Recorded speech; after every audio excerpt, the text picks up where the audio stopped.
Oi pessoal, vamos iniciar uma videoaula do nosso curso preparatório para o vestibulinho. A aula de hoje é de redação, é a nossa aula de número 2 e o tema da aula de hoje é dissertação. Então vamos falar um pouco sobre a dissertação.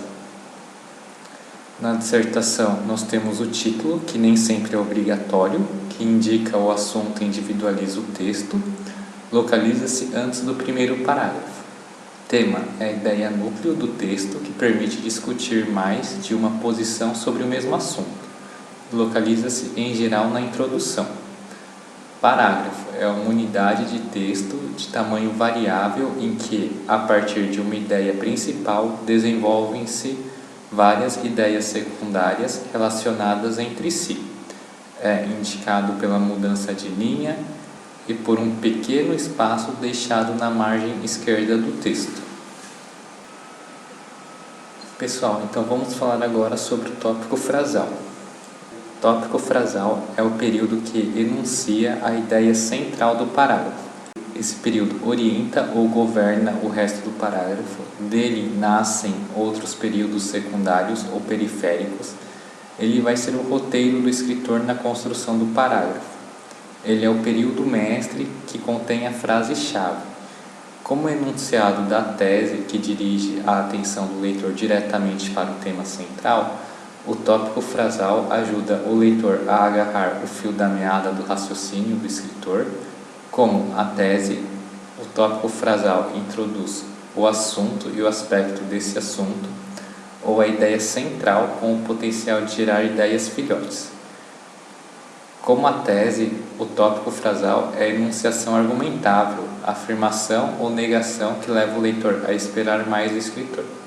Uma explicação, uma prova, detalhes, exemplos, para completar o parágrafo ou apresentar um raciocínio completo. Assim, o tópico frasal é enunciação, supõe desdobramento ou explicação. A ideia central ou tópico frasal geralmente vem no começo do parágrafo, seguida de outros períodos que explicam ou detalham a ideia central. Como escrever bem? O ato da escrita requer um exercício constante de aperfeiçoamento. Por isso, é necessário sempre a reescritura do texto. Há também algumas noções importantes a serem observadas. Verifique. A clareza das ideias é obtida com o uso de palavras essenciais e simples, o que torna o texto mais conciso e natural. Use também, se possível, palavras curtas. Lembre-se, portanto, de que a concisão constitui um dos princípios determinantes para escrever bem. A expressividade depende da escolha de palavras específicas de maior precisão. O emprego do substantivo concreto se impõe ao do abstrato, o específico ao genérico. Os verbos de ação, na voz direta, devem ter preferência na produção de um texto, como também os adjetivos e os advérbios que acrescentam informações. 3. A simplicidade deve ser uma característica marcante em qualquer texto, pois o emissor escreve para diversos tipos de interlocutores que precisam entender a mensagem. A ordem direta constitui a norma essencial de quem escreve, porque ela encaminha mais facilmente o leitor à compreensão do texto. Portanto, seja objetivo e redija sem rodeios. A originalidade prevalece quando se evitam formas e frases desgastadas, assim como o emprego excessivo da voz passiva. Será feito, será revisto.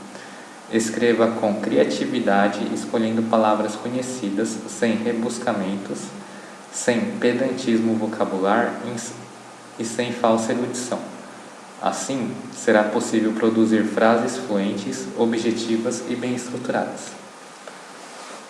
6. A escolha das palavras deve seguir um critério rigoroso. Evite termos técnicos, modismos, lugares comuns ou chavões, preciosismos e formas desgastadas pelo uso frequente. Use uma linguagem elegante, criativa e observe as estruturas e a pontuação. Para a criação de um bom texto, além de ler, é necessário saber interpretar grande variedade de gêneros textuais, assimilando seus recursos e produções e os efeitos significativos. Somente percebendo as estratégias de criação textuais teremos meios para criar novos textos, através de um estilo pessoal. Sugestão de roteiro para escrever um texto dissertativo. 1. Traçar um roteiro, planejamento do que será escrito com algumas ideias a serem apresentadas em uma sequência organizada. 2. Relacionar palavras e frases importantes concernentes ao tema da dissertação que vão se transformar em parágrafos no desenvolvimento do texto. 3. Definir a tese e fundamentá-la com argumentos que a sustentarão. 4. Apresentar pontos de vista e opiniões diversas que se contrapõem para depois enfatizar seu ponto de vista ou posicionamento crítico. 5. Verificar se o texto tem as partes principais: introdução, desenvolvimento e conclusão. 6. Concluir retomando o que foi falado no início. 7. Inserir um título sugestivo se for necessário. Pessoal, vamos ver agora uma das melhores redações do exame do vestibular da FUVEST de 2004. Nos 3 textos a seguir manifestam-se diferentes concepções de tempo. O autor de cada um deles expõe uma determinada relação com a passagem do tempo. Leia-os com atenção. Texto 1. Mais do que nunca, a história é atualmente revista ou inventada por gente que não deseja o passado real, mas só um passado que sirva a seus objetivos. Os negócios da humanidade são hoje conduzidos por tecnocratas resolvedores de problemas para quem a história é quase irrelevante. Por isso, ela passou a ser mais importante para nosso entendimento do mundo que anteriormente. Eric Hobsbawm, Tempos Interessantes, Uma Vida no Século XX. Texto 2. O que existe é o dia a dia. Ninguém vai me dizer que o que aconteceu no passado tem alguma coisa a ver com o presente, muito menos com o futuro. Tudo é hoje, tudo é já. Quem não se liga na velocidade moderna, quem não acompanha as mudanças, as descobertas, as conquistas de cada dia, fica parado no tempo, não entende nada do que está acontecendo. Herberto Linhares, depoimento. Texto 3. Não se afobe, não, que nada é pra já.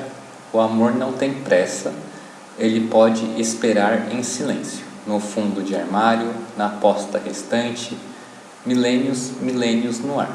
E quem sabe, então, o rio será alguma cidade submersa, os escafandristas virão explorar sua casa, seu quarto, suas coisas, sua alma desvãos. Sábios em vão tentarão decifrar o eco de antigas palavras, fragmentos de cartas, poemas, mentiras, retratos, vestígios de estranha civilização. Não se afobe não, que nada é pra já. Amores serão sempre amáveis, futuros amantes, quiçá se amarão sem saber. Com o amor que eu um dia deixei para você. Chico Buarque, Futuros Amantes. Então, nós temos 3 textos, vamos analisar cada um deles.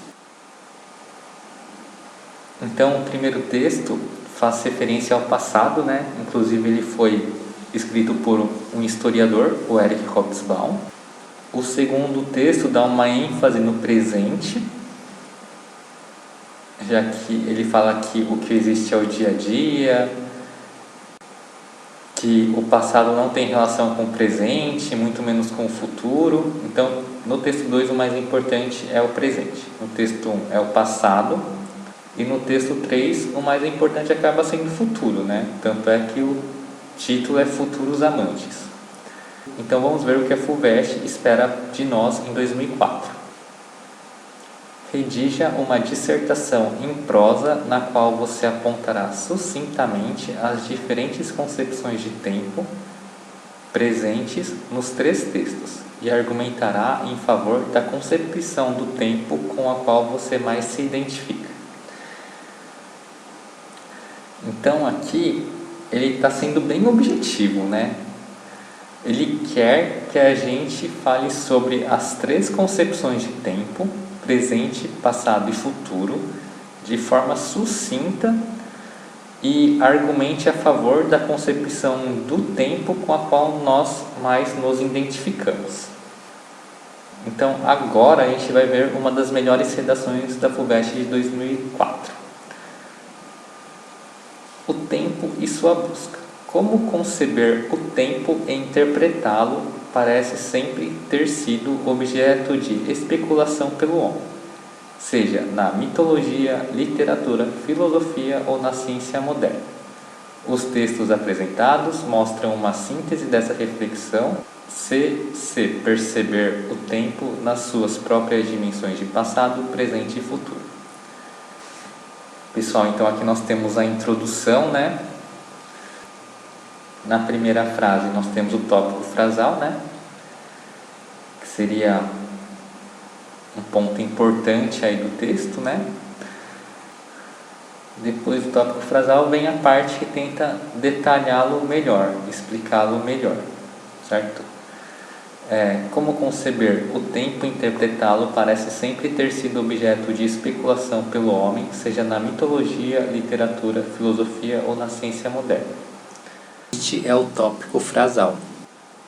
Então aqui ele foi do geral, né? Depois posteriormente para o mais específico. Os textos apresentados mostram uma síntese dessa reflexão, se perceber o tempo nas suas próprias dimensões de passado, presente e futuro. O passado assume para o historiador Eric Hobsbawm uma fonte de especulação científica. Então aqui nós temos o tópico frasal e depois ele vai ter que justificar essa frase aqui.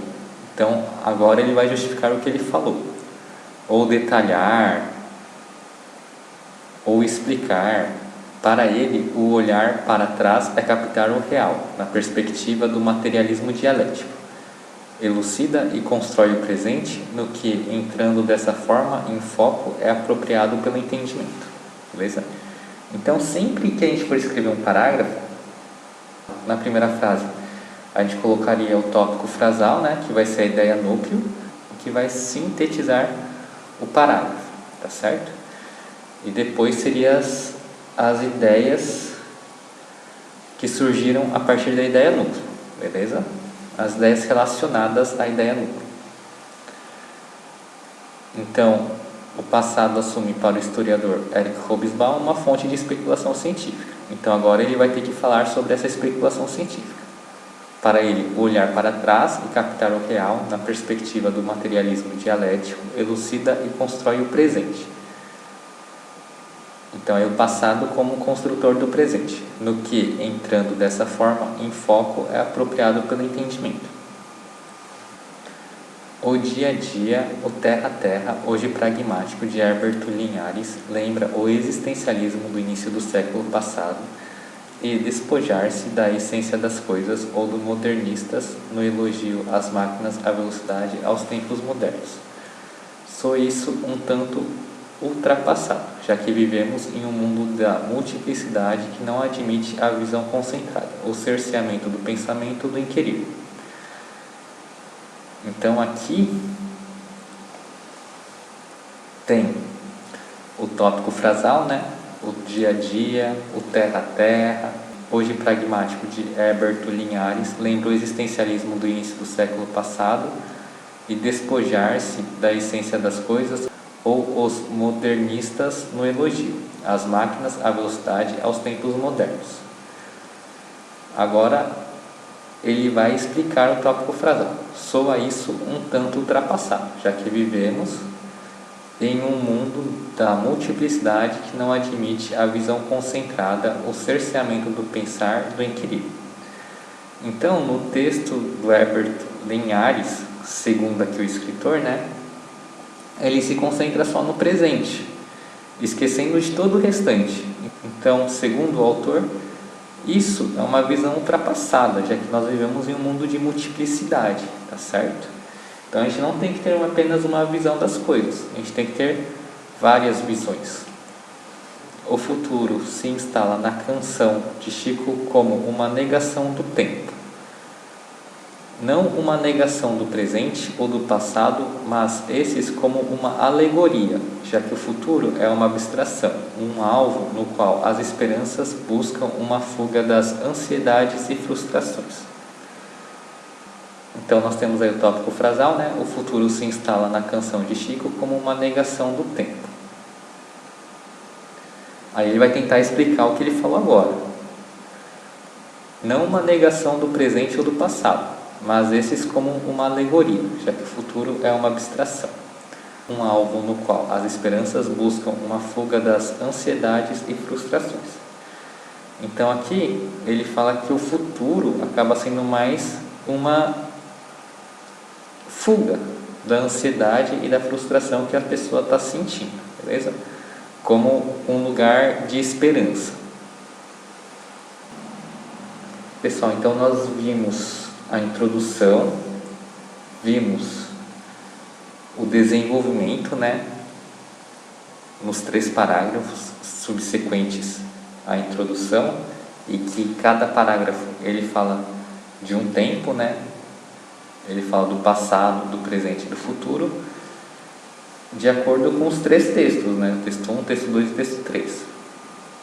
Agora nós vamos para a conclusão. O tempo é real ou psicológico? É curvo ou reto? É absoluto ou relativo? Se olharmos para o que passou, temos dúvida. O presente é fonte de ansiedade ou preocupações. O futuro, uma ilusão a ser perdida.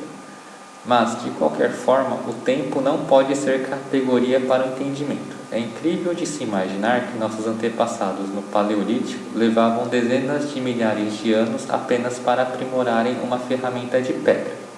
Em contrapartida, uns poucos anos desde a invenção do avião foram suficientes para levar o homem à Lua. O tempo é, pois, um conceito a ser reinventado. Devemos prender a essa noção o nosso olhar, o nosso caminhar pelo mundo, o beijo na pessoa amada que é sempre tão curto. Então aqui, o tópico frasal, o tempo é real ou psicológico, é curvo ou reto, é absoluto ou relativo. Depois do tópico frasal, as frases subseguintes têm que estar relacionadas a esse tópico. Se olharmos para o que passou, temos uma dúvida.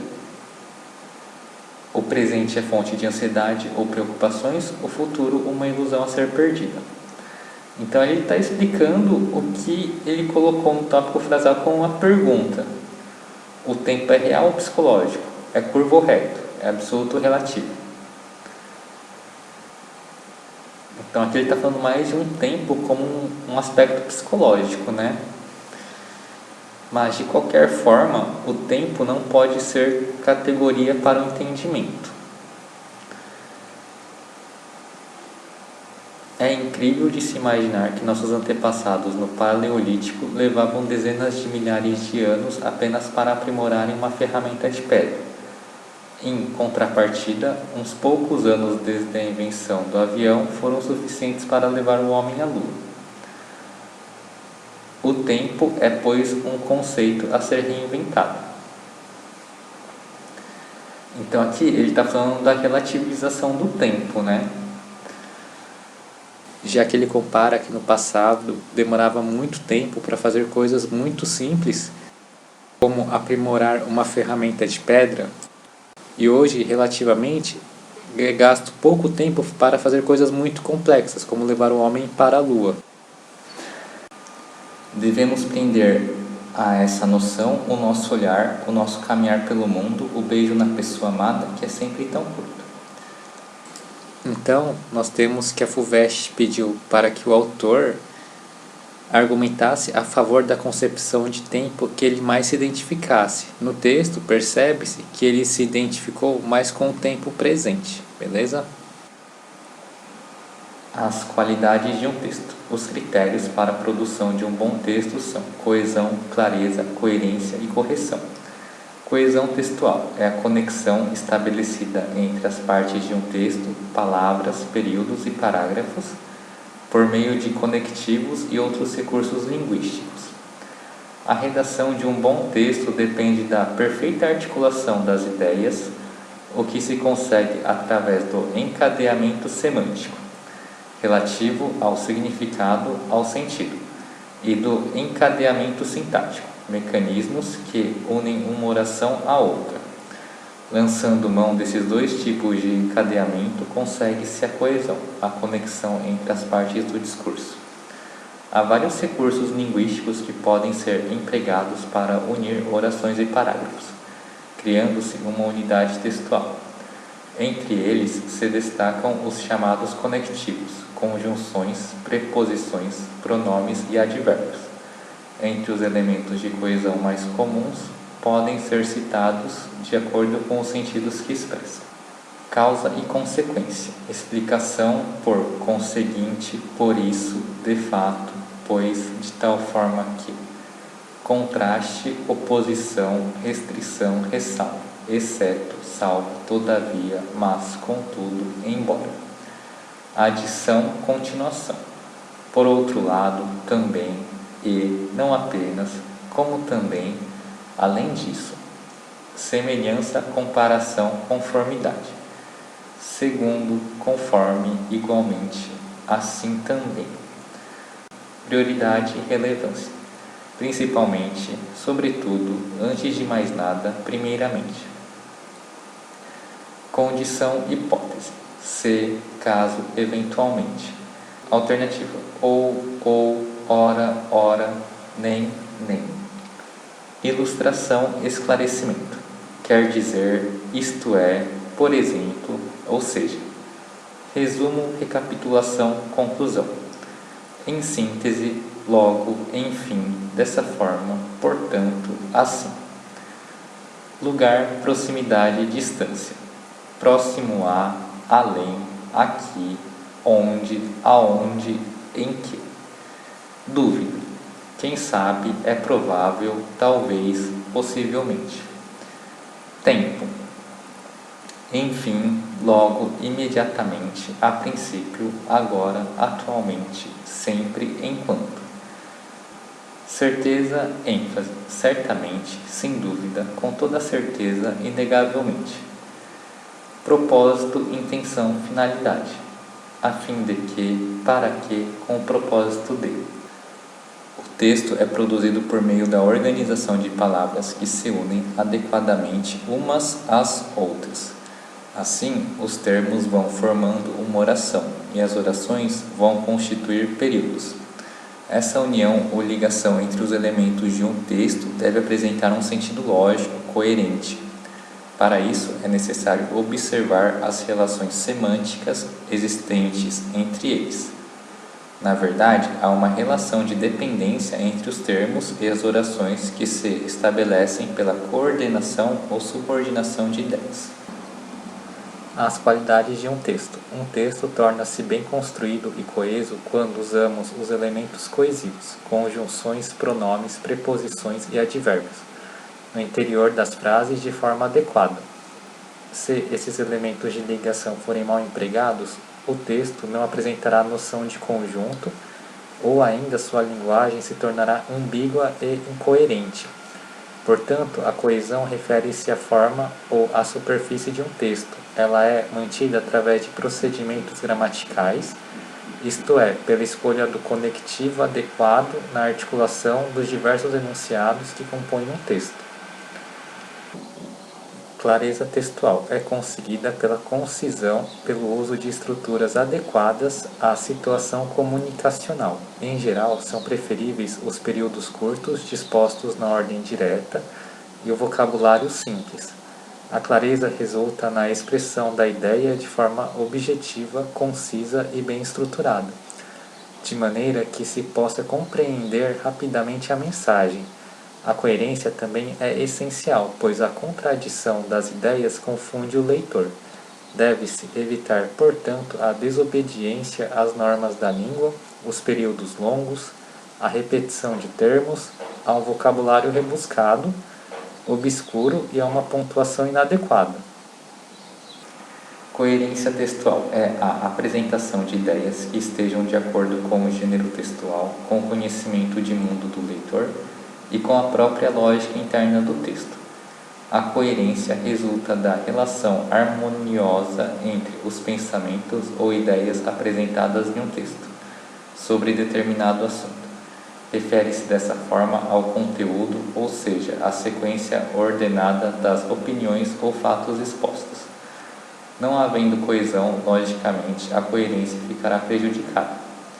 Um texto apresenta coerência se há, portanto, uma perfeita organização entre as partes como um todo. Não só estão bem delimitados o princípio, o meio e o fim, como também a adequação da linguagem ao tipo de texto. Armadilhas do texto. Ambiguidade é o emprego de palavras ou expressões que permitem mais de uma interpretação. Embora possa ser usada como recurso estilístico ou humorístico, é condenável quando atrapalha a transmissão da mensagem.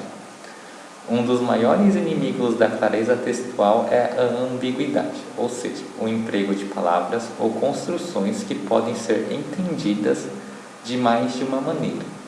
Na maioria das vezes, a ambiguidade se deve a um elemento anafórico, palavra ou expressão que retoma outra já expressa no texto, que pode se referir a dois termos antecedentes diferentes.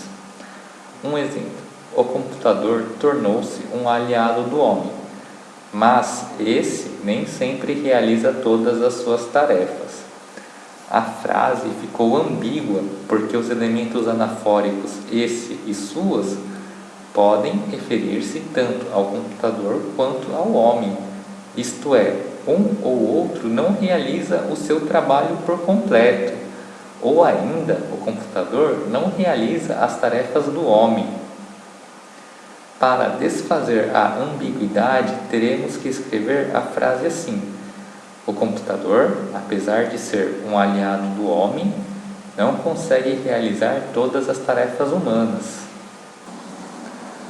A ambiguidade normalmente devido à pontuação inadequada ou ao emprego de palavras ou expressões de forma pouco clara com mais de um sentido. Exemplos: 1. Uso indevido do pronome possessivo. Exemplo: Raquel preparou a pesquisa com Silvio e fez sua apresentação. Ambiguidade: Raquel fez a sua apresentação ou a de Silvio? Correção: Raquel e Silvio prepararam a pesquisa e ambos fizeram a apresentação. 2. Uso inadequado de pronomes relativos. Exemplo: visitamos o teatro e o museu cuja qualidade artística é inegável. Ambiguidade: o teatro ou o museu possui qualidade artística? Correção: visitamos o teatro e o museu, os quais têm qualidade artística inegável. 3. Emprego indevido da coordenação. Exemplo: Mário e Ruth querem casar-se. Ambiguidade: Mário quer casar-se com Ruth ou cada um deseja casar-se com outra pessoa? Correção: Mário quer casar-se com Ellen e Ruth com Ricardo. 4. Colocação inadequada de palavras. Exemplo: o cliente aborrecido recusou o vinho por causa da safra. Ambiguidade: o cliente era aborrecido ou ficou aborrecido naquele momento? Correção: aborrecido, o cliente recusou o vinho por causa da safra. Então aqui, ele ficou aborrecido naquele momento. 5. Sentido indistinto entre agente e paciente. Exemplo: a recepção dos noivos foi no salão do clube. Ambiguidade: a recepção foi oferecida pelos noivos ou eles foram recepcionados? Correção: a recepção foi oferecida pelos noivos no salão do clube. 6. Uso indistinto entre o pronome relativo e a conjunção integrante. O motorista disse ao passageiro que era gaúcho. Ambiguidade: o motorista era gaúcho ou o passageiro? Correção: o motorista disse que era gaúcho ao passageiro. Então, nesse caso aqui, o motorista que é gaúcho. 7. Uso incorreto das formas nominais. O pai viu o filho chegando em casa bem tarde. Ambiguidade: quem chegou em casa bem tarde, o pai ou o filho? Correção: o pai viu o filho que chegava em casa bem tarde. Redundância: serve para dar mais coesão ou ênfase ao texto, mas quando usada inadequadamente deixa a linguagem repetitiva e deselegante. Exemplos: palavras próximas e idênticas. O povo exige seus direitos, os direitos do povo devem ser respeitados. Então aqui ele usou de maneira repetitiva as palavras povo e direitos. Repetições exageradas. O ministro apresentou sua proposta de trabalho, mas o ministro não foi claro em várias questões e o ministro não aceitou argumentações. Então aqui nós temos a repetição exagerada da palavra ministro. As repetições podem ser evitadas por meio da substituição da palavra por um termo equivalente, pela alteração na construção das ideias ou pela omissão do vocábulo repetido. Os professores exigiram o pagamento dos salários em atraso, mas o governo não os atendeu. Então aqui nós temos o os, substituindo professores. Mas o governo não os atendeu. Mas o governo não atendeu os professores. Continuando sobre as armadilhas do texto, vamos falar sobre falta de paralelismo sintático. É a falta de coordenação na frase de elementos com natureza gramatical similar. Exemplo: trata-se de um argumento forte e que pode encerrar o debate. O substantivo argumento é modificado pelo adjetivo forte e pela oração subordinada adjetiva que pode encerrar o debate. A conjunção e deveria coordenar elementos de valor sintático idêntico, ou dois adjetivos ou duas orações subordinadas adjetivas. Então, como deveria ficar a frase? Trata-se de um argumento forte que poderia encerrar o debate. Falta de paralelismo semântico é a falta de encadeamento de ideias comparáveis pertencentes ao mesmo plano de significado. Exemplo: o time brasileiro vai enfrentar a França. Um time não pode enfrentar um país. O time brasileiro vai enfrentar a seleção da França. A diferença entre os alunos e as carteiras disponíveis na sala é muito grande. Alunos e carteiras não são elementos comparáveis entre si. O número de alunos e o número de carteiras. O texto dissertativo argumentativo é aquele que expõe ideias e, ao mesmo tempo, tenta convencer o interlocutor da validade delas. Apresenta uma tese, opinião central, sustentada por argumentos. É encontrado em inúmeros gêneros, como editais de jornais e revistas, artigos de opinião, cartas argumentativas, seminários, etc. É também o mais solicitado em exames vestibulares. Dissertar é explanar um tema e apresentar os diferentes pontos de vista a seu respeito, sem, no entanto, tomar partido. Encontramos esse tipo de texto em matérias jornalísticas não opinativas, como reportagens e textos de divulgação científica. Dicionários, enciclopédias e manuais didáticos também são, em geral, textos dissertativos.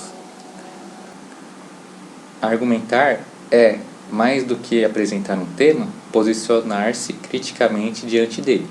Quem argumenta não apenas explica as diferentes correntes de opinião sobre o assunto em tela, como manifesta clara preferência por uma delas. Além disso, tenta convencer o interlocutor de que seu posicionamento, ou seja, sua tese, é o mais correto e, para tanto, lança mão de argumentos. Para argumentar, o redator precisa explicar as causas e consequências do problema, seus diferentes aspectos e até mencionar os argumentos contrários aos seus. É por isso que os dois conceitos se aproximam tanto. Quando argumentamos, acabamos dissertando também. E é por isso que podemos falar em textos dissertativos argumentativos. O texto dissertativo argumentativo é o tipo de texto mais pedido no Enem e nos vestibulares. Isso porque os examinadores desejam averiguar não apenas os conhecimentos gerais do estudante, mas também sua capacidade de pensar criticamente, de posicionar-se diante do mundo que o cerca e de defender esse posicionamento com argumentos plausíveis. Pessoal, embora alguns de vocês estejam prestando prova para o vestibulinho, se vocês estiverem vendo esta aula, veja ela mais com calma, assim, mais para tentar entender o que é um texto dissertativo argumentativo, as suas características. Talvez eles nem peçam para você fazer esse tipo de texto na prova, né? Mas às vezes pode cair alguma questão relacionada a um texto dissertativo argumentativo, beleza? E vocês já tendo conhecimento desse tipo de texto, fica mais fácil de acertar as questões. Pessoal, agora vamos ver alguns tipos de argumentos. A eficácia de um texto dissertativo argumentativo depende da correta seleção e articulação de argumentos. Existem basicamente 4 tipos de argumentos. Argumento baseado no senso comum, fundamenta-se em valores reconhecidamente partilhados pela maioria das pessoas em uma sociedade. Argumento baseado em citação, cita a opinião de uma autoridade no assunto em pauta. Argumento baseado em evidências, apresenta fatos, dados estatísticos, pesquisas, informações científicas, exemplos reais ou hipotéticos, etc., que comprovem a tese. Argumento baseado no raciocínio lógico. Estabelece relações lógicas entre as ideias. Essas relações podem ser de causa e consequência, de analogia, de oposição, entre outras. Não basta acumular uma série de argumentos quaisquer. Eles precisam ser pertinentes e válidos. Uma citação só terá valor se for de alguém com certa autoridade no assunto. Um exemplo ou uma analogia só poderão ser usados se tiverem relação lógica com o que está sendo discutido. Também é preciso tomar cuidado com a exatidão dos argumentos. Use apenas informações atualizadas colhidas em fontes confiáveis. Contra-argumento é o argumento contrário à própria tese. É um poderoso recurso argumentativo. Em outras palavras, antes que o leitor faça críticas ao texto, o próprio autor levanta essas possíveis críticas e, com isso, imprime mais credibilidade e amplitude à sua argumentação. A estratégia fica melhor ainda quando as críticas são refutadas. O argumentador pode admitir a existência de ideias contrárias às suas, os contra-argumentos, e refutá-las, usando para isso seus próprios argumentos. Em vez de enfraquecer a argumentação, essa estratégia fortalece-a, pois demonstra que o argumentador não formou sua opinião de maneira precipitada, e sim levou em conta diferentes pontos de vista. Objetividade e subjetividade na argumentação. Conforme a situação comunicativa, a argumentação pode ser mais objetiva ou subjetiva. Alguns gêneros podem dar maior distanciamento, como um texto científico, enquanto outros têm caráter mais pessoal, como uma crítica de arte. Subjetividade, porém, não significa fanatismo nem falta de informação. A argumentação subjetiva também precisa estar embasada em argumentos sólidos e mostrar que existe diversidade de ponto de vista. Identificação do tema e compreensão da proposta. Antes de começar a escrever sua redação, leia com atenção a proposta para entender o que se pede e identificar o tema. Depois, pense em como você desenvolverá seu texto. O tema da redação pode não estar explicitado. Nesse caso, você terá de identificá-lo a partir de uma interpretação dos textos fornecidos, dos quais vai tirar a ideia núcleo, geralmente a primeira frase de cada parágrafo em textos. Caso seja um poema, deve-se pensar na ideia central que ele fornece. Fique atento para não fugir do tema proposto, pois não adequar o texto ao tema pode anular sua redação.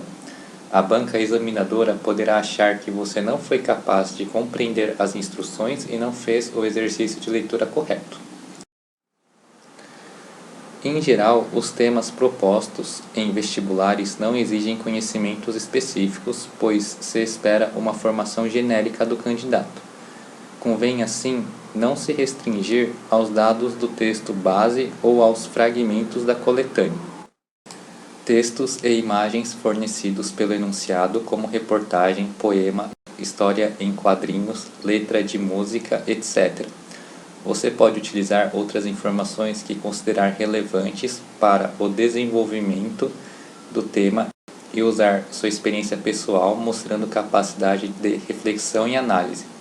Mas tome cuidado para não extrapolar com exemplos que não tenham relação direta com o tema.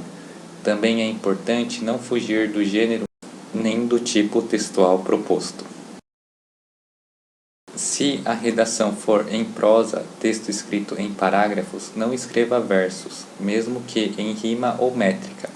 Se a proposta for de texto narrativo, não se limite a relatar um acontecimento, pois nos vestibulares é verificado se você sabe selecionar e interpretar informações, elaborar hipóteses e estabelecer relações. Devem, portanto, aparecer de forma articulada os elementos que constituem esse tipo de texto: narrador, personagens, enredo, cenário e tempo. Se a proposta for de texto dissertativo argumentativo, não se esqueça de adotar um ponto de vista, sobretudo apresentar e discutir fatos, dados e opiniões sobre o tema abordado. Se a proposta for carta argumentativa, não se esqueça de colocar local e data, identificação do destinatário, expressão de despedida, assinatura, nome do remetente, todos fictícios. Importante, jamais se identifique a menos que isso seja solicitado. Como se preparar para as provas?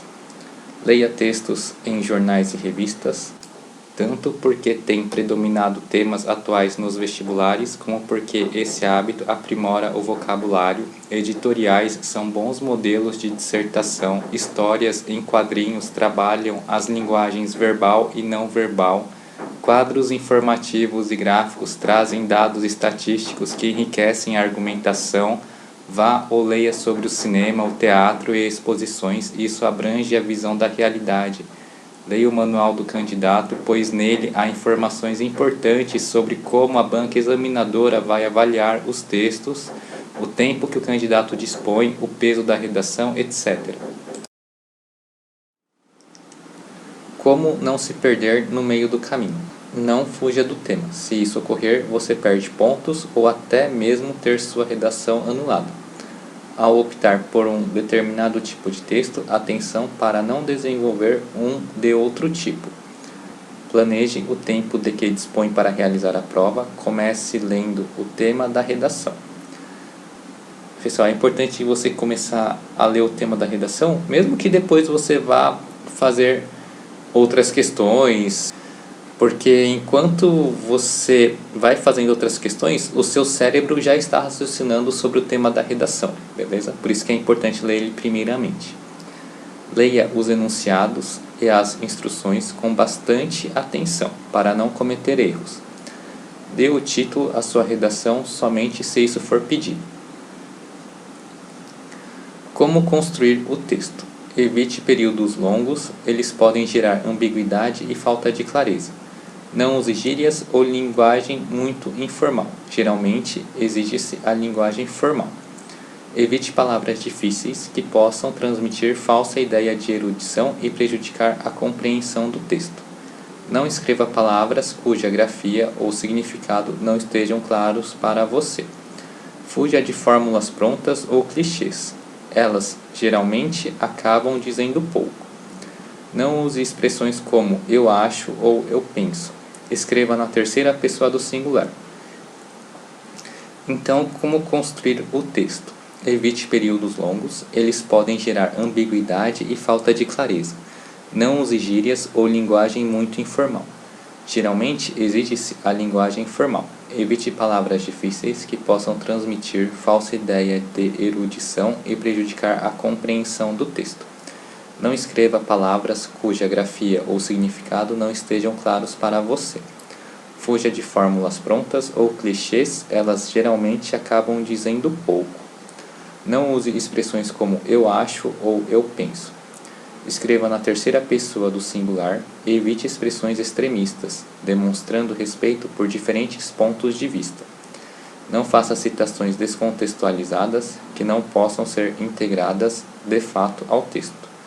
Recorra a mecanismos coesivos para relacionar termos ou segmentos do texto. Sinônimos, repetição, conectivos, pronomes, conjunções, sequência temporal, etc. Como apresentar o texto? Evite letra de forma, a não ser que seja legível. Tente não rasurar. Fique atento ao número de linhas. Não vá muito aquém, nem vá muito além do número estipulado, o que pode demonstrar falta de argumentos ou dificuldade de concisão. Pessoal, com isso finalizamos a nossa aula de hoje. Foi uma honra estar com vocês. Espero que tenham gostado da aula. Obrigado por acompanhar o curso e até a nossa próxima aula.